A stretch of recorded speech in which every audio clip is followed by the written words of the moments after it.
আসসালামু আলাইকুম এভরিওয়ান, সবাই কেমন আছেন? আশা করি সবাই ভালো আছেন, সুস্থ আছেন। তো আজকে আমি আপনাদের সামনে বাসায় যেভাবে ঘরোয়া উপকরণেই তৈরি করি চিকেন রোস্ট রেসিপি, সেই রেসিপিটা আজকে আপনাদের সাথে শেয়ার করব। তো কিভাবে এই চিকেন রোস্ট রেসিপিটা করেছি সেটা সম্পূর্ণ ধৈর্য সহকারে দেখবেন। তো চলুন কিভাবে তৈরি করেছি। তো এখানে আমি মুরগিটা আগে কেটে নিচ্ছি। একটা সোনালী মুরগি নিয়েছি। একটা সোনালী মুরগিতে রোস্টের 4 পিস হয়।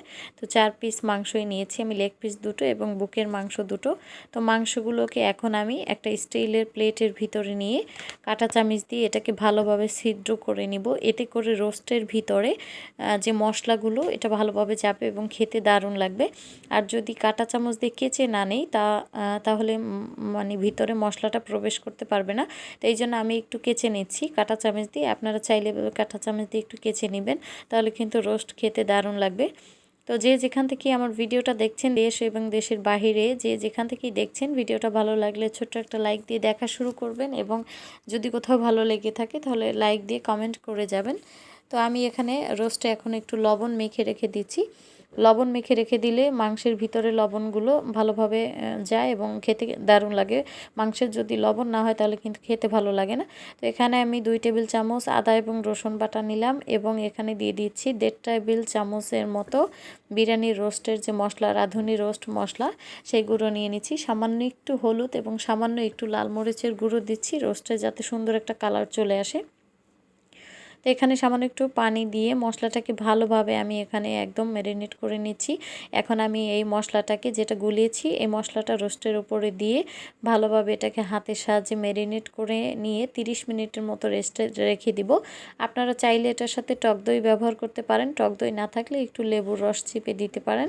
তো আমি এখানে লেবুর রস এবং টক দই কোনোটাই দিচ্ছি না, যা হাতের কাছে ছিল তাই দিয়ে করে নিচ্ছি। তো আপনারা চাইলে বাসায় লেবু থাকলে অবশ্যই লেবুর রস দিয়ে নেবেন, অথবা একটু ভিনেগার সয়া সস থাকলে সেটাও একটু দিয়ে নিতে পারেন, সেটা দিয়ে ম্যারিনেট করে নিতে পারেন। তো এখানে আমি এটাকে 30 মিনিট রেস্ট করে নিব। এপাশে আমি প্যাকেটের যে গুঁড়া দুধ, লিকুইড গুঁড়া দুধ আমি এখানে নিয়েছি 3 টেবিল চামচেরও বেশি, 4 টেবিল চামচ নিয়েছি। এটাকে গুলিয়ে রাখবো এবং রোস্টের যে মশলা সেটাও গুলিয়ে রেখে দিব।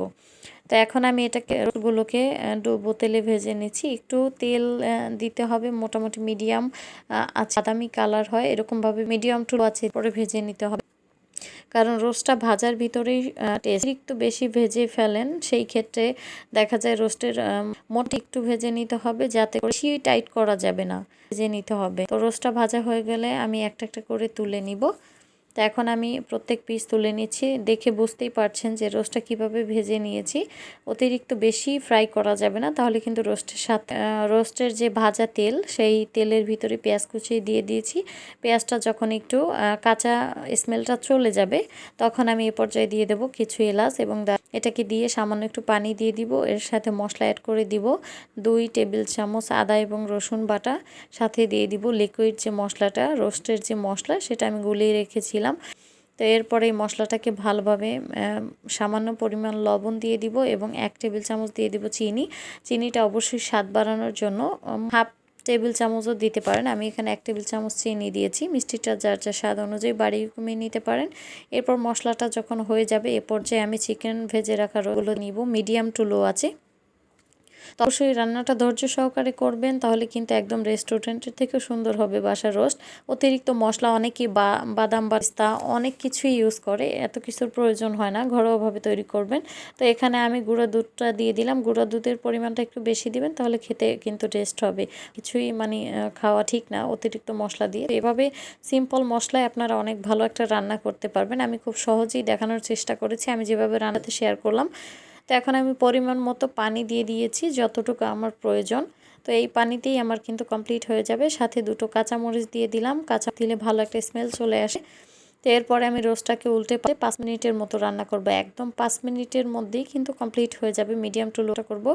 তো এখন কিন্তু হয়ে গিয়েছে। এখন আমি বাটিতে ঢেলে সার্ভ করে আপনাদের দেখাচ্ছি যে কতটা সুন্দর হয়েছে এবং লোভনীয় হয়েছে দেখতে। তো আমি এখন রোস্ট চাইলে এই রোস্টের উপরে পেঁয়াজ বেরেস্তা করে সেটা দিতে পারেন। তো আমার বাসায় পেঁয়াজ বেরেস্তাটা আমার সাহেব পছন্দ করে না, এই জন্য ঝটপট রান্নাটা করে নিলাম। রান্নাটা আপনারা জানিয়ে দিবেন এবং যদি ভালো লেগে থাকে লাইক দিয়ে একটা কমেন্টস করে যাবেন। তো এতক্ষণ পর্যন্ত ভিডিওটি ভিডিওটি দেখার জন্য সবাইকে অসংখ্য ধন্যবাদ। সবাই ভালো থাকবেন, সুস্থ থাকবেন।